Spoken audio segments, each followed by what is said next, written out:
জয় গুরু বামদেব। আশা করি সকলেই ভালো আছেন বা তারা কিংবা সকলেই ভালো থাকুন, সুস্থ থাকুন। আজকে জ্যোতিষ জগতের বিশেষ কিছু গ্রহ নিয়ে আলোচনা। আজকে মেন বিষয় হচ্ছে রবিদেব।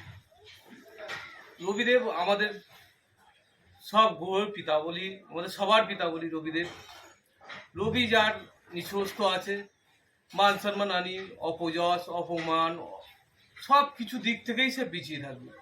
ধরুন আপনার সাথে এক কলিগ জব করছে, দেখবেন কলিগের শুধু প্রমোশন হচ্ছে, আপনি যে জায়গায় জয়েনিং হয়েছিলেন সেই জায়গায় পড়াচ্ছেন।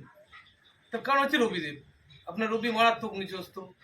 যারা দেখবেন অল্প বিস্তর বিজনেস করে, অল্পতেই প্রচুর ইনকাম করছে, কিন্তু অনেক বড় বিজনেস করে ইনকাম করতে পারছে না, রবি দেখবেন পিছিয়ে রয়েছে, অনেক নিচস্ত হয়ে রয়েছে ছকের মধ্যে আপনার রবি।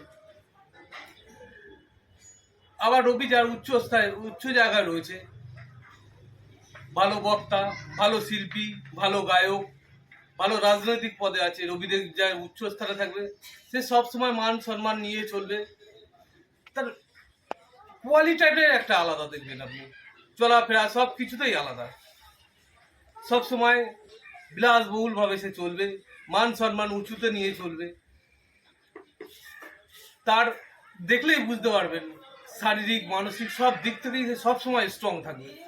আর যা রবি দুর্বল সে সব সময় পিছিয়ে থাকবে। তো রবিদেবকে সবসময় দেখতে হবে রবি কোন অবস্থায় বসে আছে, রবিদেব কত ডিগ্রিতে বসে আছে। রবিদেব যদি দুর্বল থাকে তো তার সব দিক থেকেই মান সম্মান হানি থেকে আরম্ভ করে সব কিছু নষ্ট হবে। অর্থাৎ রবিদেবকে আগে স্ট্রং করতে হবে। তো রবিদেবকে স্ট্রং করতে গেলে কি করতে হবে?